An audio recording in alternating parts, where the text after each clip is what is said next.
నమస్కారం ఘంటారావానికి స్వాగతం. ముందుగా ప్రధానాంశాలు. ఎన్డీఏ భేటీలో ప్రధానిని సత్కరించిన ఎంపీలు. ఏడాదిలో చేసిన అభివృద్ధిపై మోదీ ప్రసంగం.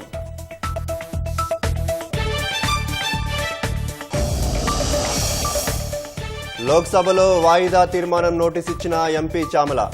బీసీలకు 42% రిజర్వేషన్ల బిల్లు ఆమోదించాలని డిమాండ్. రామగుండం ఎరువుల కర్మాగారంలో యూరియా ఉత్పత్తి ప్రారంభం. కొద్ది రోజులుగా అమ్మోనియా ప్లాంట్లో లీకేజీ వల్ల ఆగిన తయారీ. భద్రాద్రి జిల్లాలో విద్యుత్ శాఖ అధికారుల నిర్లక్ష్యానికి రైతు బలి. పొలానికి బైక్పై వెళ్తుండగా కరెంటు తీగలు తగిలి ప్రమాదం. ట్రంప్ బెదిరింపులకు స్పందించిన విదేశాంగ మంత్రి జయశంకర్. కొంతమందిపై ఆధిపత్య ధోరణి ప్రదర్శించకూడదని వ్యాఖ్య.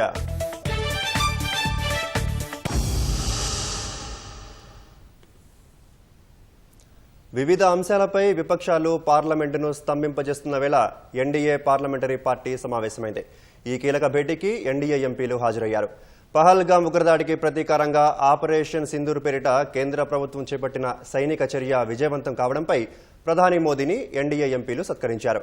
ఈ నెల 7న ఉపరాష్ట్రపతి ఎన్నికకు నామినేషన్ ప్రక్రియ మొదలు కానుండగా 2 రోజుల ముందు ఎన్డీఏ పార్లమెంటరీ పార్టీ సమావేశం కావడం ప్రాధాన్యం సంతరించుకుంది.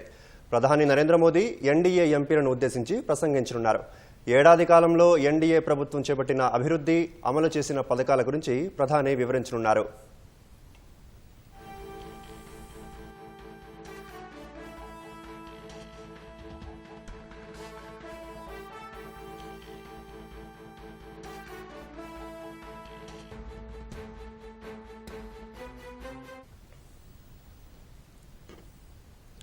ఒక్కసారిగా భారీ వర్షం. విధులు ముగించుకొని ఇంటికి చేరేందుకు నగరవాసులు గంటల పాటు నిరీక్షణ. విపరీతమైన ట్రాఫిక్ జామ్తో వాహనదారుల బాధ వర్ణనాతీతం. ఒక్కసారిగా ముంచెత్తిన జోరువానతో హైదరాబాద్ చికురుటాకులా వణికింది. రహదారులు జలమయమయ్యాయి.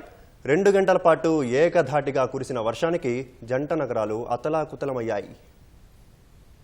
కుండపోత వర్షానికి భాగ్యనగరం బెంబేలెత్తిపోయింది. జంట నగరాల్లో కురిసిన వర్షానికి ప్రజలు తడిసి ముద్దయ్యారు. అప్పటి వరకు ఎండ, ఉక్కపోతతో ఉక్కిరిబిక్కిరైన నగరవాసులు దాదాపు 2 గంటలకు పైగా ఎడతెరిపి లేని వర్షానికి వణికిపోయారు.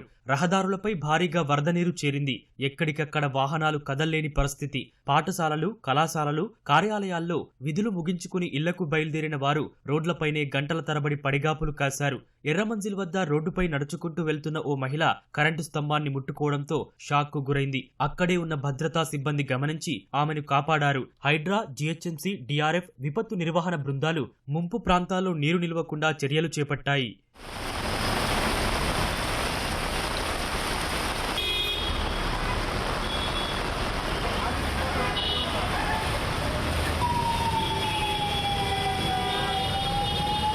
ఫతేనగర్ డివిజన్ దీన్ దయాల్ నగర్, సమతా నగర్ లో ఇళ్లలోకి భారీగా వరద నీరు చేరడంతో స్థానికులు తీవ్ర ఇబ్బంది పడ్డారు. ముంపునకు గురైన ప్రాంతాల్లో మ్యాన్హోళ్ల దగ్గర అధికారులు హెచ్చరిక బోర్డులు ఏర్పాటు చేశారు. కొన్ని చోట్ల వరద నీటిలో ద్విచక్ర వాహనాలు, కార్లు కొట్టుకుపోయి మొరాయించాయి. బేగంపేట శ్యామ్లాల్ బిల్డింగ్ వద్దనున్న జంక్షన్ లో చెట్లు కొమ్మలు విరిగి రహదారిపై పడ్డాయి. నిమ్స్ వద్ద కారుపై చెట్టు కొమ్మ విరిగిపడింది. రోడ్లపై విరిగిపడిన చెట్ల కొమ్మలను హైడ్రా అధికారులు తొలగించారు.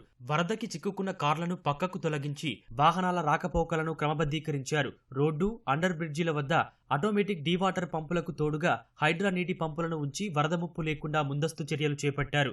వరద ముంపు ప్రాంతాల్లో GHMC commissioner RV Karnan, HYDRAA commissioner Ranganath పర్యటించి పరిస్థితుల్ని పర్యవేక్షించారు. ఎక్కడైనా వరద ముంపు ఉంటే హైడ్రా కంట్రోల్ రూమ్ కి ఫిర్యాదు చేయాలని సూచించారు. కుత్బుల్లాపూర్లో 15 సెంటీమీటర్ల వర్షపాతం నమోదైంది. బంజారాహిల్స్లో 12.4 సెంటీమీటర్ల వర్షపాతం నమోదైంది. సోమాజిగూడ, చార్మినార్, కృష్ణానగర్, జూబ్లీహిల్స్, ఎర్రగడ్డ, సనత్ నగర్, ముసరాంబాగ్ సహా పలుచోట్ల రహదారులపై మోకాల లోతున మురుగునీరు ప్రవహించింది.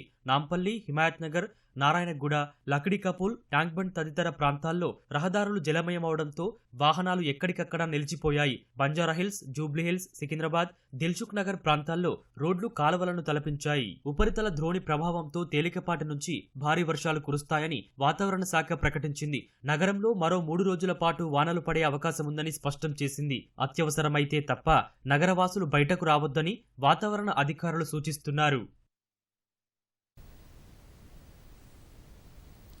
పంట పొలానికి బైక్పై వెళ్తూ విద్యుత్ షాక్తో వాహనంతో సహా మంటల్లో యువకుడు సజీవ దహనమైన ఘటన భద్రాద్రి జిల్లా గుండాల మండలంలో చోటు చేసుకుంది. సమ్మునిగూడెం పంచాయతీ వెన్నెల బైలుకి చెందిన మర్సిక రాజు ద్విచక్ర వాహనంపై పంట పొలానికి వెళ్తుండగా మార్గంలో పడి ఉన్న విద్యుత్ హైటెన్షన్ తీగ తగిలి కరెంటు షాక్కు గురయ్యాడు. ప్రమాదంలో విద్యుత్ బైక్తో సహా రాజు సజీవ దహనమయ్యాడు. విద్యుత్ తీగ ద్విచక్ర వాహనానికి ఆనుకొని ఉండటంతో దగ్ధమవుతున్న రాజుని చూస్తూ కుటుంబ సభ్యులు, గ్రామస్తులు రోధిస్తున్న తీరు అందరినీ కలిచివేసింది. మృతుడు రాజుకు భార్య, 2 పిల్లలు ఉన్నారు. ఘటనపై విద్యుత్ శాఖ అధికారులను పోలీసులు విచారణ చేస్తున్నారు.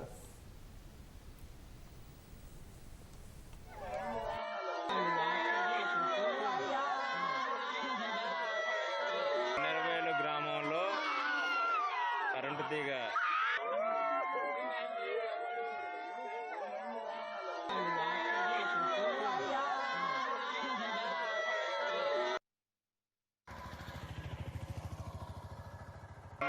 గ్రామంలో కరెంటు తీగ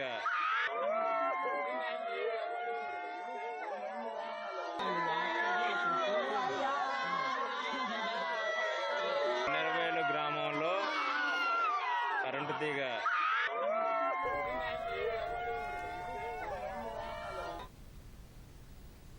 పెద్దపల్లి జిల్లా రామగుండం ఎరువుల కర్మాగారంలో సోమవారం రాత్రి నుంచి యూరియా ఉత్పత్తి ప్రారంభమైంది.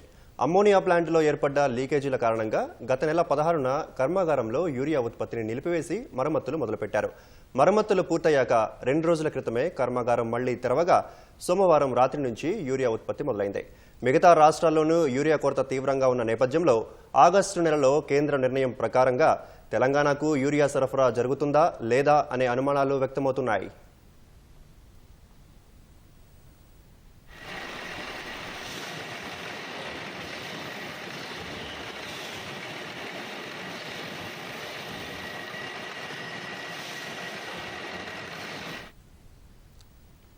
మార్గదర్శి ఫైనాన్షియర్స్ పై క్రిమినల్ కేసును కొట్టివేస్తూ తెలంగాణ హైకోర్టు తీర్పును వెలువరించింది. హిందూ అవిభాజ్య కుటుంబ మాజీకర్త మరణించడం, డిపాజిట్లన్నీ గతంలోనే చెల్లించినందున కేసు కొనసాగించాల్సిన అవసరం లేదని న్యాయస్థానం అభిప్రాయపడింది. మార్గదర్శి ఫైనాన్షియర్స్ పై ఉన్న క్రిమినల్ ప్రొసీడింగ్స్ ను కొట్టివేస్తూ తెలంగాణ హైకోర్టు సోమవారం తీర్పు వెలువరించింది. క్రిమినల్ కేసును కొట్టివేయాలంటూ మార్గదర్శి ఫైనాన్షియర్స్ దాఖలు చేసిన పిటిషన్లను తెలంగాణ హైకోర్టు అనుమతించింది. డిపాజిటర్లందరికీ సొమ్ము చెల్లించడంతో పాటు హిందూ అవిభాజ్య కుటుంబ హెచ్యుఎఫ్ మాజీకర్త మరణించారని, హెచ్యుఎఫ్ లో మిగిలిన సభ్యుల్ని నిందితులుగా చేర్చడానికి వీల్లేదంటూ 2025 జనవరిలో మార్గదర్శి ఫైనాన్షియర్స్ మధ్యంతర దరఖాస్తు దాఖలు చేసింది. ఆర్బీఐ నిబంధనల్ని ఉల్లంఘిస్తూ ప్రజల నుంచి డిపాజిట్లు సేకరించిందన్న ఫిర్యాదు ఆధారంగా ఉమ్మడి ఏపీ ప్రభుత్వం 2008లో కేసు నమోదు చేసింది. మార్గదర్శి ఫైనాన్షియర్స్ కు వ్యతిరేకంగా నమోదైన క్రిమినల్ ప్రొసీడింగ్స్ ను కొట్టివేస్తూ 2018లో తెలంగాణ హైకోర్టు తీర్పు వెలువరించింది. ఆ తీర్పుపై ఫిర్యాదుదారు సుప్రీంకోర్టును ఆశ్రయించగా పిటిషన్లను తిరిగి 2024 ఏప్రిల్లో తెలంగాణ హైకోర్టుకే పంపుతూ వాస్తవ పెట్టుబడిదారులు, డిపాజిటర్ల నుంచి అభ్యంతరాల్ని ఆహ్వానించి మార్గదర్శి ఫైనాన్షియర్స్ పై క్రిమినల్ ప్రొసీడింగ్స్ ను కొనసాగించాల్సిన అవసరముందా, నిరర్థకమా అన్నది తేల్చాలని ఆదేశించింది.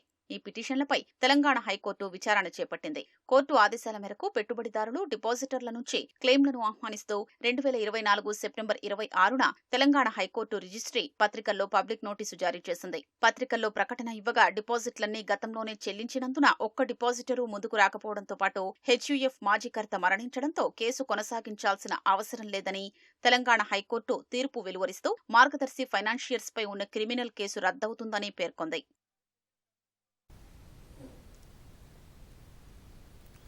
సికింద్రాబాద్ యూనివర్సల్ సృష్టి ఫెర్టిలిటీ సెంటర్ అడ్డాగా డాక్టర్ నమ్రత బృందం చేసిన ఆగడాలపై కొత్త అంశాలు వెలుగు చూస్తున్నాయి. అమ్మ పిలుపు కోసం తప్పించే ఎంతో మంది మహిళలకు ఐవీఎఫ్ సరోగసితో బిడ్డలు కనొచ్చని ఆశ చూపి లక్షలు వసూలు చేసినట్లు పోలీసులు గుర్తించారు. ఏవో కారణాలు చూపుతూ పుట్టిన బిడ్డ మరణించాడని, వేరే కణాలతో పిల్లలు మారిపోయారంటూ దంపతులను మనోవేదనకు గురిచేసినట్లు తెలుస్తోంది. సంతానలేమితో బాధపడే వారిని లక్ష్యంగా చేసుకుని డాక్టర్ నమ్రత బృందం చేసిన మోసాలపై బాధితులు పోలీస్ స్టేషన్కు వరుస కడుతున్నారు. కస్టడీలో ఉన్న డాక్టర్ నమ్రత, కళ్యాణి, ధనశ్రీ, సంతోషి నుంచి విచారణాధికారులు కీలక సమాచారం సేకరించారు. విచారణలో దొరికిన ఆధారాలతో మరికొందరిని అరెస్టు చేసేందుకు సిద్ధమయ్యారు. నమ్రత బృందానికి సహకరించిన ఏజెంట్లు, వైద్యులు, వైద్య సిబ్బందిపై ఆరా తీస్తున్నారు. సృష్టి మోసాలపై ఇప్పటి వరకు 6 కేసులు నమోదయ్యాయి. నిందితుల సంఖ్య 16కు చేరగా అరెస్టుల సంఖ్య 12కు చేరినట్లయింది. తెలుగు రాష్ట్రాల నుంచి పలువురు బాధితులు ఫోన్ ద్వారా పోలీసులకు ఫిర్యాదు చేస్తున్నట్లు సమాచారం. ఆ వివరాలతో కొందరు ఏజెంట్లపై పోలీసులు గురిపెట్టినట్లు తెలిసిందే. అంతర్రాష్ట్ర శిశు విక్రయ ముఠాలతో డాక్టర్ నమ్రత కళ్యాణికి సంబంధం ఉన్నట్లు ఆధారాలు లభించినట్లు తెలుస్తోంది.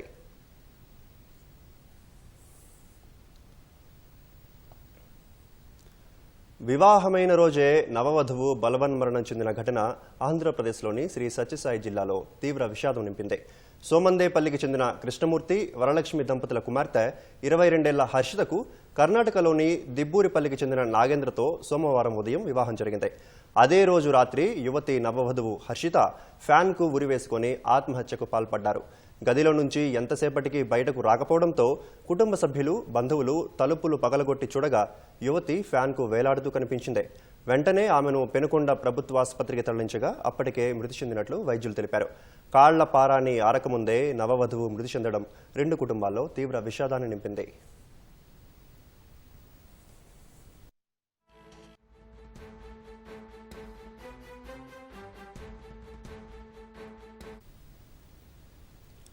జయశంకర్ భూపాలపల్లి జిల్లా మొగుళ్లపల్లి మండలం కురికిశాల కస్తూర్బా బాలికల గురుకులంలో ఫుడ్ పాయిజన్ కలకలం రేపింది. అల్పాహారం తిన్న 27 మంది విద్యార్థులు అస్వస్థతకు గురయ్యారు. ఉదయం కిచిడీలో పురుగులు రావడంతో పాటు తిన్న వారందరికీ కళ్లు తిరగడం, వాంతులు, విరోచనాలైనట్లు విద్యార్థులు చెబుతున్నారు. వెంటనే ఆసుపత్రికి తరలించి చికిత్స అందిస్తున్నారు. ఎమ్మెల్యే గండ్ర సత్యనారాయణ ఆసుపత్రికి వెళ్లి చికిత్స పొందుతున్న విద్యార్థులను పరామర్శించారు. మెరుగైన వైద్యం అందించాలని డాక్టర్లను సూచించారు. అనంతరం కస్తూర్బా బాలికల హాస్టల్కు వెళ్లి ఫుడ్ పాయిజన్కు గల కారణాలపై ఆరా తీశారు. బాధ్యులపై చర్యలు తీసుకుంటామని ఎమ్మెల్యే సత్యనారాయణరావు తెలిపారు.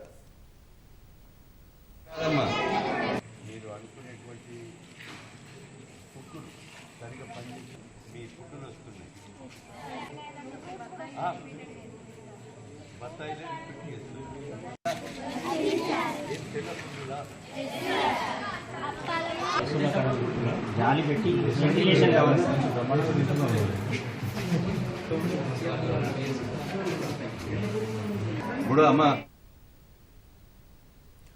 గంజాయి రవాణా కట్టడికి పోలీసులు ఎన్ని చర్యలు చేపడుతున్నప్పటికీ దందా మాత్రం ఆగడం లేదు. భద్రాద్రి కొత్తగూడెం జిల్లా ఇల్లందులో 22 లక్షల విలువైన 45 కేజీల గంజాయిని ఇల్లందు పోలీసులు స్వాధీనం చేసుకున్నారు. ఒడిశా నుంచి మహారాష్ట్రకు కారులో తరలిస్తుండగా పక్కా సమాచారంతో పోలీసులు పట్టుకున్నారు. 3 నిందితులను అరెస్టు చేసి విచారణ చేస్తున్నట్లు పోలీసులు తెలిపారు. మహబూబాద్ జిల్లా చిన్నగూడూరు పోలీస్ స్టేషన్ పరిధిలో వాహనాల తనిఖీలు నిర్వహిస్తుండగా అనుమానాస్పదంగా ప్రవర్తిస్తున్న 3 పోలీసులు అదుపులోకి తీసుకుని విచారించారు. వారి వద్ద ఉన్న సూట్ కేసు పరిశీలించగా అందులో భారీగా ఎండు గంజాయి లభ్యమైంది. 3పై ఎఫ్ఐఆర్ నమోదు చేసి రిమాండ్కు తరలించినట్లు పోలీసులు వెల్లడించారు.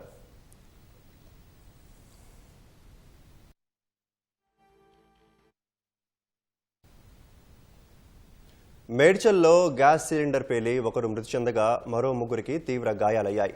పూల దుకాణంతో పాటు మొబైల్ షాప్ నిర్వహిస్తున్న ఓ ఇంట్లో ఒక్కసారిగా సిలిండర్ పేలింది. దీంతో ఇంట్లో ఉన్న 3కి తీవ్ర గాయాలయ్యాయి. పేలుడు తాకిడికి రోడ్డుపై నడుచుకుంటూ వెళ్తున్న వ్యక్తి మృతి చెందాడు. అదే సమయంలో రోడ్డుపై వెళ్తున్న బోరు లారీలోని ఒకరు స్వల్పంగా గాయాల పాలయ్యారు. సిలిండర్ పేలుడు తాకిడికి పక్కన ఉన్న ఇళ్లు ధ్వంసమై సామాన్లు పూర్తిగా చెల్లాచెదురయ్యాయి. ప్రమాద స్థలిలో పోలీసులు, స్థానికులు సహాయక చర్యలు చేపట్టారు.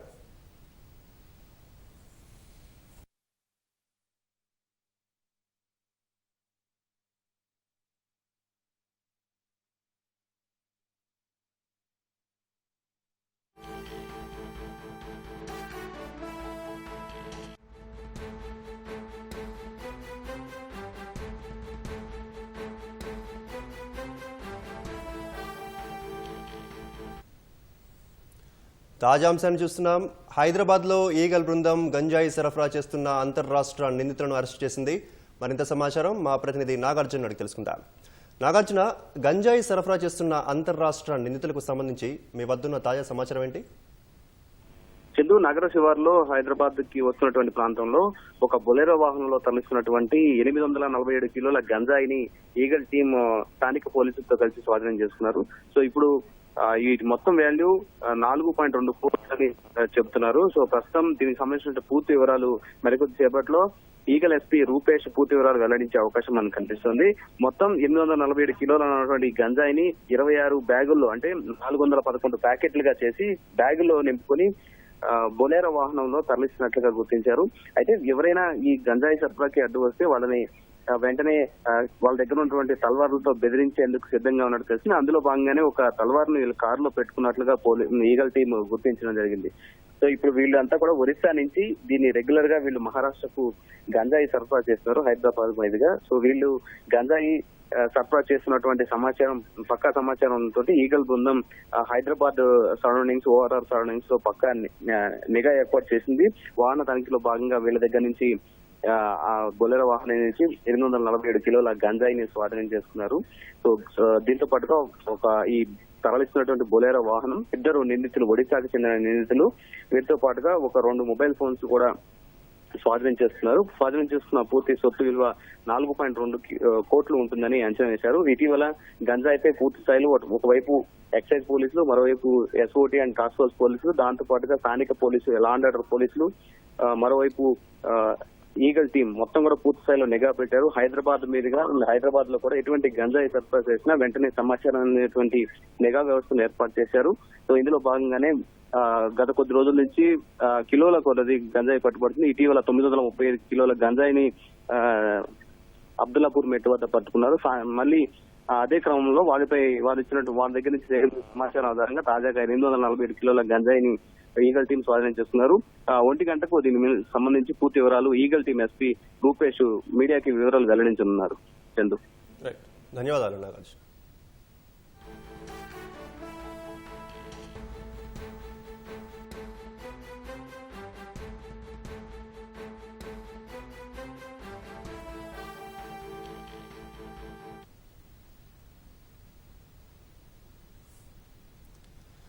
తల్లిదండ్రుల ఆశలు ఒకవైపు, అనుకున్న కోర్సు చదవలేకపోతున్నారనే బాధ మరోవైపు. పోనీ తీసుకున్న కోర్సుని చదువుదామనుకున్నా అంతా గజిబిజి గందరగోళం. పాఠాలు బుర్రకెక్కట్లేదు, ఏం చేయాలో పాల్పోవడం లేదు. అప్పటికీ ఈ కోర్సు వద్దని కన్నవాళ్లకు పదే పదే చెప్పినా వారు మాట వినలేదు. చెప్పిందే చేయాలన్నారు. కష్టంగా చదవలేక, ఇష్టమైన కోర్సు చేయలేక ఆ విద్యార్థిని మానసిక ఒత్తిడికి లోనైంది. చివరికి చావే శరణ్యమంటూ లోకం విడిచిపోయింది.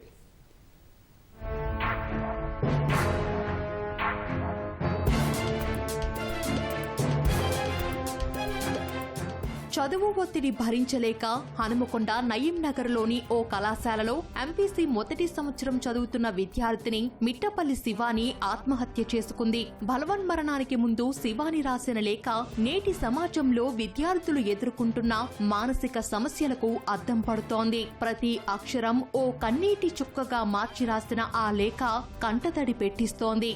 మమ్మీ అంటూ ఆంగ్లంలో మొదలుపెట్టి రాసిన ప్రతి అక్షరంలోనూ విద్యార్థిని మనోవేదన కనిపించింది. మమ్మీ, చెల్లిని బాగా చదివించండి. మంచి కాలేజ్లో మంచి గ్రూప్ తీసుకోమను.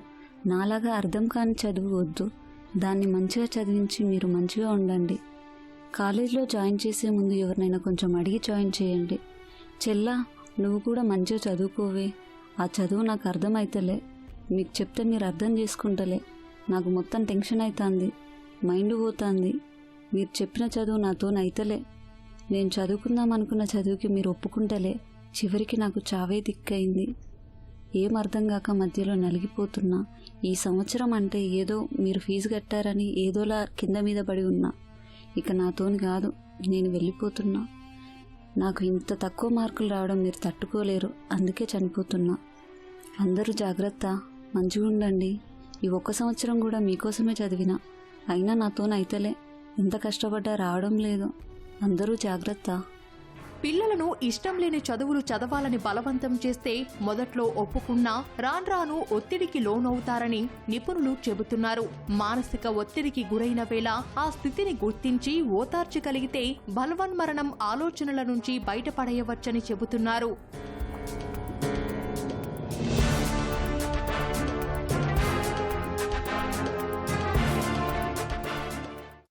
పిల్లలను అభిరుచులను పక్కా పెట్టి నేను చెప్పినట్టుగానే చెయ్యాలి అనే ఒక ఆలోచన విధానం, అది సబబుగా ఉంటే పర్వాలేదు. కానీ ఎప్పుడైతే అది సబబుగా ఉండదో ఆటోమేటిక్గా సిస్టమ్ అనేది అంతా కూడా చిన్న భిన్నం అవుతుంది.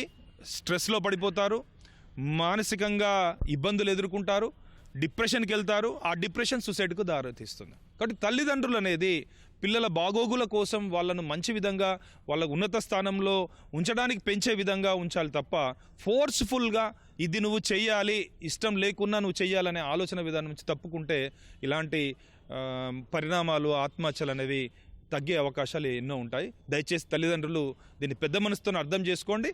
మీ పిల్లల్ని మంచి పొజిషన్లో ఉంచాలనుకోవడం తప్పులేదు, కానీ కంపల్సరీ ఇదే చేయాలని వాళ్ళని ఫోర్స్ఫుల్ ఎడ్యుకేషన్ అందించకండి. చూస్తున్నాం కదా, ఇవాళ చూస్తుంటే పిల్లలు ఆత్మహత్యలు చేసుకోవడం అనేది చాలా బాధాకరం. చాలా మంది తల్లిదండ్రులు తమ బిడ్డలు గొప్పవారు కావాలనుకుంటూ తమ ఇష్టాలను పిల్లల మీద రుద్దుతారు. అందుకు తగ్గట్టుగా తమ బిడ్డలు మానసికంగా, శారీరకంగా సిద్ధంగా ఉన్నారా లేరా అనేది తల్లిదండ్రులు గుర్తించాలని మానసిక నిపుణులు చెబుతున్నారు. కళాశాల యాజమాన్యాలు మానసిక ఒత్తిడి నివారణ అంశాలపై ప్రతిరోజు కొంత సమయం బోధించాలని, వెనుకబడిన విద్యార్థులు కుంగిపోకుండా విద్యార్థుల ఇష్టాలను గుర్తించేలా తల్లిదండ్రులకు కౌన్సిలింగ్ ఇవ్వాలని సూచిస్తున్నారు.